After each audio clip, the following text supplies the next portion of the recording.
Halo semua, Assalamualaikum warahmatullahi wabarakatuh. Selamat berjumpa kembali dalam pembelajaran daring kali ini. Bagaimana kabar kalian hari ini? Semoga selalu dalam keadaan sehat walafiat.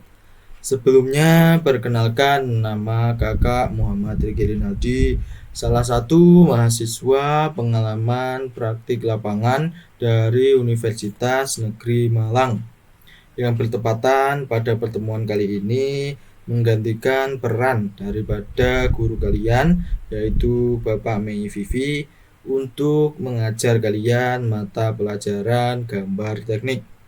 Baik, sebelumnya kakak berpesan pada kalian untuk selalu mentaati protokol kesehatan di masa pandemi COVID-19 ini, untuk selalu memakai masker, mencuci tangan, dan menjaga jarak. Baik, pada pertemuan sebelumnya kita sudah belajar tentang proyeksi ortogonal. Secara umum, proyeksi ortogonal dibagi menjadi dua jenis, yaitu proyeksi Eropa dan proyeksi Amerika. Proyeksi Eropa itu kuadran 1 dan proyeksi Amerika itu kuadran 3. Nah, sebagai contoh kemarin, jika proyeksi Eropa itu pandangan samping kanannya diletakkan di sebelah kiri daripada pandangan depan. Untuk pandangan atas itu diletakkan di bawahnya dari pandangan depan. Untuk proyeksi Amerika, untuk pandangan samping kanan itu diletakkan di sebelah kanan daripada pandangan depan. Jadi diletakkan secara real. Sedangkan pandangan atas itu diletakkan di sebelah atas daripada pandangan depan. Nah, untuk simbol proyeksinya itu sebagai berikut. Yang A ini proyeksi Eropa dan yang B ini proyeksi Amerika. Nah, untuk proyeksi Eropa ini simbolnya pandangan sampingnya diletakkan di samping kiri daripada pandangan depan. Dan untuk proyeksi Amerika, pandangan sebelah kanan itu diletakkan sebelah kanan daripada pandangan depan. Oke, langsung kita masuk ke materi utama pada pertemuan kali ini, yaitu KD 3.8 gambar potongan. Untuk fokus materi kita itu ada dua. Yang pertama, tanda potongan dan letak hasil gambar potongan, dan yang kedua, jenis gambar potongan sesuai aturan potongan. Oke. Apa itu yang disebut dengan gambar potongan atau irisan? Gambar potongan atau irisan dalam bahasa Inggrisnya section view itu merupakan sebuah metode penyajian gambar dengan cara memotong sebuah objek yang bertujuan untuk memberikan informasi yang lengkap dari objek yang berunggah atau berlubang. Nah, untuk fungsi dari gambar potongan itu ada 3. Yang pertama, menjelaskan bagian-bagian gambar benda yang tidak kelihatan. Dan yang kedua, memberikan ukuran atau informasi yang jelas dan tegas.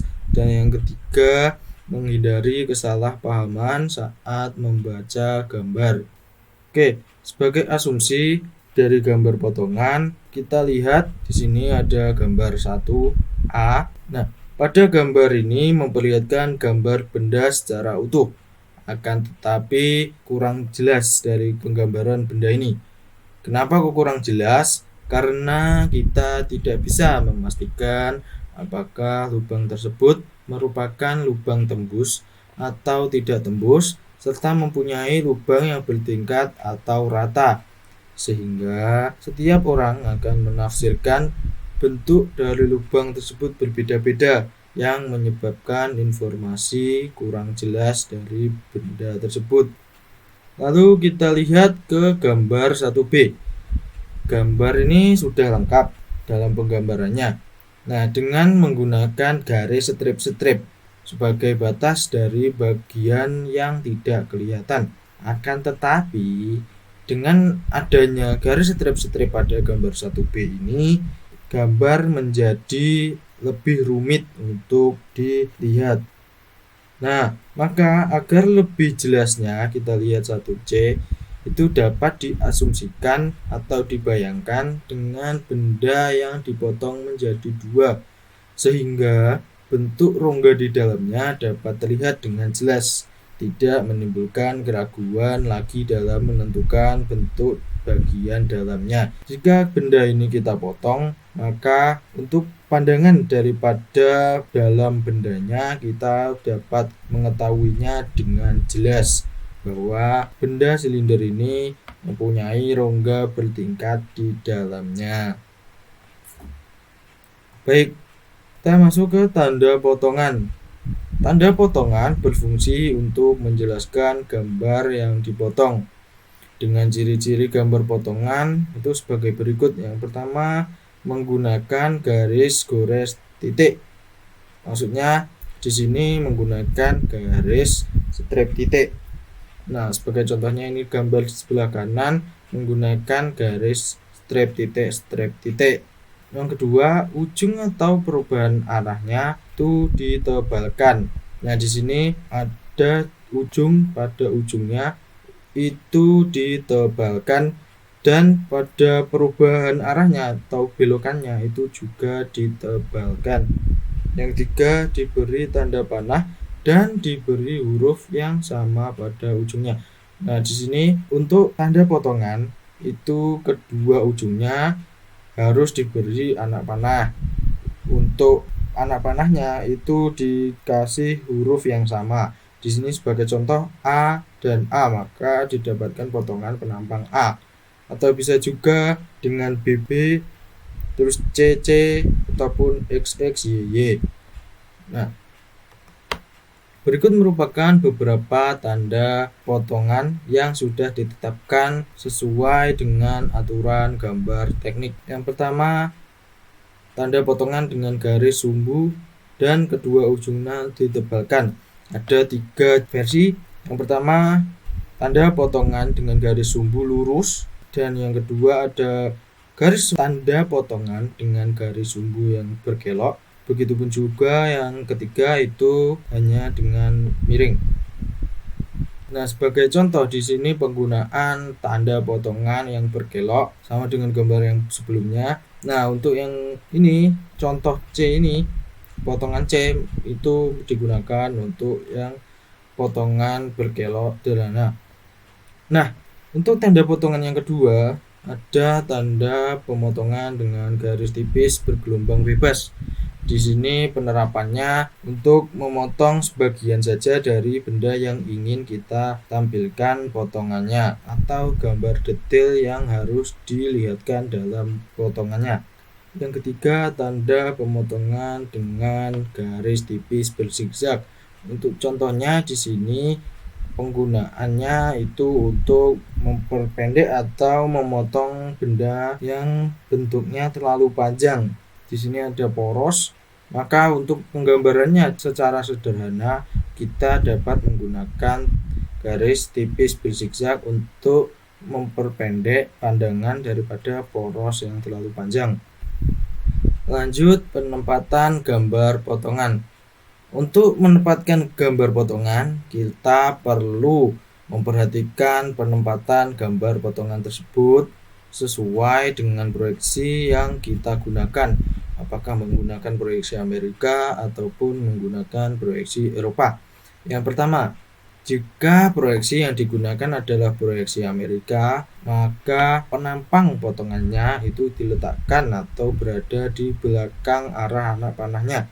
Nah, sebagai contoh ini yang tengah, di sini ada pandangan atas daripada benda, lalu dipotong melalui penampang AA, maka didapatkan sebuah potongan, bentuk potongan. Nah, bentuk potongan ini diletakkan di belakang daripada arah anak panahnya. Sedangkan ini yang contoh sebelah kanan itu sama, yaitu ada sebuah benda berbentuk silinder itu dipotong, maka pandangan potongannya itu diletakkan di belakang daripada arah anak panahnya. Nah, untuk mempermudahnya di sini ada simbol daripada proyeksi Amerika. Untuk standarnya proyeksi Amerika itu pandangan samping kanannya itu diletakkan di samping kanan daripada pandangan depan. Nah, jika di sini ada pandangan depan, maka ini merupakan pandangan daripada samping kanan benda yang kita potong. Oke, yang kedua, jika proyeksi yang digunakan adalah proyeksi Eropa, maka penempatan gambar potongnya itu berada di depan daripada anak panahnya. Nah, di sini ada pandangan terus dipotong untuk memperlihatkan pandangannya, maka pandangan tersebut diletakkan di depan daripada arah anak panahnya. Nah, untuk contoh yang kedua ini potongan D, maka gambar potongannya ini diletakkan juga di depan daripada potongan arah anak panahnya. Jika kita mengikuti daripada simbol proyeksi Eropa, untuk pandangan samping kanan diletakkan di samping kiri daripada pandangan depan, maka aturan tersebut juga masuk dalam gambar potongannya ini. Gambar potongan ini, gambar pandangan samping kanannya itu diletakkan di sebelah kiri daripada pandangan depan. Oke, yang ketiga, penampang potongan dapat juga diputar di tempat atau diputar dan dipindah ke tempat lain, asalkan segaris dengan sumbunya. Sebagai contoh di sini yang sebelah kiri ini ada sebuah poros berbentuk oval, terus dipotong untuk memperlihatkan bentuk daripada poros ini, maka porosnya dipotong, lalu gambar potongannya itu diletakkan tetap di sumbu potongnya, akan tetapi diputar di tempatnya. Nah, untuk contoh yang kedua ini, yang tengah dengan kanan, itu bendanya dipotong melalui sumbu. Nah, terus gambar potongannya itu diputar dan diletakkan atau dipindah ke tempat lain. Perpindahan ini masih sesumbu atau segaris dengan sumbunya. Masuk materi yang kedua, yaitu jenis-jenis gambar potongan. Untuk jenis-jenis gambar potongan atau gambar irisan itu terdiri atas 6. Yang pertama, potongan penuh, ada potongan separuh, potongan sebagian, ada potongan bercabang, potongan diputar, dan potongan berurutan. Oke, yang pertama gambar potongan penuh atau full section merupakan sebuah pemotongan secara menyeluruh. Artinya potongan penuh terjadi ketika benda pemotong melalui bidang potong seutuhnya. Sebagai contoh saja, di sini ada sebuah gambar benda berbentuk silinder. Nah, untuk pemotongannya itu dilakukan secara penuh melalui sumbu utamanya. Maka kita mendapatkan bahwa potongannya itu secara utuh. Nah, begitupun juga contoh yang bawahnya, itu potongannya melalui sumbu utamanya dan hasilnya itu secara penuh. Untuk yang kedua, ada jenis gambar potongan separuh atau setengah, dan bahasa Inggrisnya half section, merupakan sebuah metode potongan untuk melihat sebagian objek saja. Sering digunakan untuk benda berbentuk simetrik. Nah, sebagai contoh dua gambar ini, ada benda berbentuk simetrik atau pandangan kanan dan pandangan kirinya itu sama, atau bendanya itu berbentuk sama di kanan kirinya. Maka kita dapat memotongnya secara separuh atau setengah saja dari pandangannya. Itu sudah mewakili daripada kedua sisi dari benda. Oke, lanjut. Yang ketiga ada gambar potongan sebagian atau sobekan, broken out section, merupakan sebuah metode pemotongan yang disajikan tidak perlu bagian yang lengkap dari komponen yang sedikit gambar detail. Nah, di sini sebagai contoh ada sebuah poros dengan ujungnya itu dibor. Nah, untuk menjelaskan benda yang dibor ini, pada ujungnya itu digunakan potongan sebagian untuk menjelaskan kedalaman bornya. Nah, kalau untuk contoh yang bawah, ini ada benda terus dipotong sebagian untuk menjelaskan ketebalannya itu berapa. Yang keempat, ada gambar potongan bercabang atau meloncat. Jenis gambar potongan bercabang atau meloncat merupakan metode potongan penuh dengan bidang pengganti, di mana bidang pemotong diganti pada bagian lain untuk menunjukkan beberapa detail yang terlewat. Sebagai contoh yang atas itu bendanya dipotong secara meloncat. Benda ini terdapat 2 buah lubang, maka kita memotongnya itu untuk menjelaskan lubang ini. Yang pertama lubang yang besar dan lubang yang kecil agar bisa dilihat secara penuh. Maka digunakan potongan meloncat. Dari potongan yang terbesar lalu meloncat ke lubang yang terkecil untuk memperlihatkan bentuk daripada lubang yang digambar. Oke, yang kelima ada gambar potongan diputar. Jenis gambar potongan yang diputar itu merupakan metode pemotongan sebuah objek secara penuh, tetapi pada saat penyajiannya diputar dan ditempatkan pada area lain. Di sini untuk contoh yang atas itu ada benda lalu dipotong dan untuk pandangan potongannya itu diputar di tempatnya saja. Nah, kalau yang bawah ini juga sama, yang kanan dan yang kiri itu bendanya dipotong dan untuk gambar potongannya itu diletakkan di tempat yang sama. Akan tetapi di sini ada pandangan yang diletakkan di luar, akan tetapi masih dalam satu sumbu dari gambar yang dipotong. Yang keenam, ada gambar potongan berurutan atau bersusun, merupakan tipe pemotongan berurutan hampir sama dengan potongan yang diputar, namun potongannya digambarkan di luar benda dan disusun secara berurutan.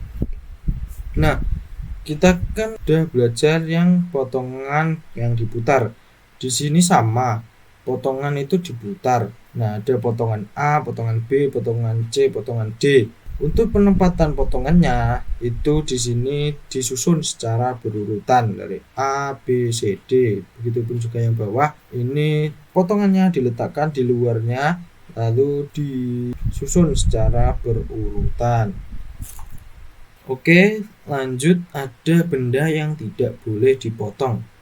Untuk benda yang tidak boleh dipotong itu ada 2, benda pejal dan benda tipis. Untuk benda pejal itu ada poros pejal atau poros yang padat, itu tidak boleh dipotong. Lalu ada jari-jari pejal, itu juga tidak boleh dipotong. Baut, pasak, paku keling itu juga tidak boleh dipotong. Untuk benda tipis yang tidak boleh dipotong itu ada plat penguat, flange, dan seterusnya. Nah, kita lihat contoh berikut. Nah, ini kan tadi ada poros pejal atau poros yang bentuknya itu utuh, tidak ada rongganya, itu tidak boleh dipotong. Untuk paku keling, contohnya seperti ini, itu tidak boleh dipotong. Baut dan mur juga tidak boleh dipotong. Nah, sebagai contoh ini ada gambar penuh. Nah, untuk pena tirus itu juga tidak boleh dipotong karena bentuk pena tirus itu adalah poros pejal. Nah, untuk mur, baut, dan cincin itu adalah ring, itu juga tidak boleh dipotong. Nah, untuk sirip ini merupakan benda yang tipis, itu juga tidak boleh dipotong. Nah, ada pasak juga tidak boleh dipotong. Gigi, penggambaran gigi itu juga tidak boleh dipotong. Baik, itu saja materi yang kita pelajari kali ini. Selanjutnya penugasan untuk mengetahui kemampuan kalian dalam menerima materi kita pada kali ini. Jadi tolong untuk dicek di e-learningnya. Di situ sudah ada tugas individu, dibaca dengan seksama dan dikerjakan sebaik mungkin. Oke, pembelajaran kita akhiri. Terima kasih atas partisipasinya. Ingat untuk selalu mentaati protokol kesehatan di masa pandemi COVID ini, untuk selalu memakai masker, mencuci tangan, dan menjaga jarak. Wassalamualaikum warahmatullahi wabarakatuh.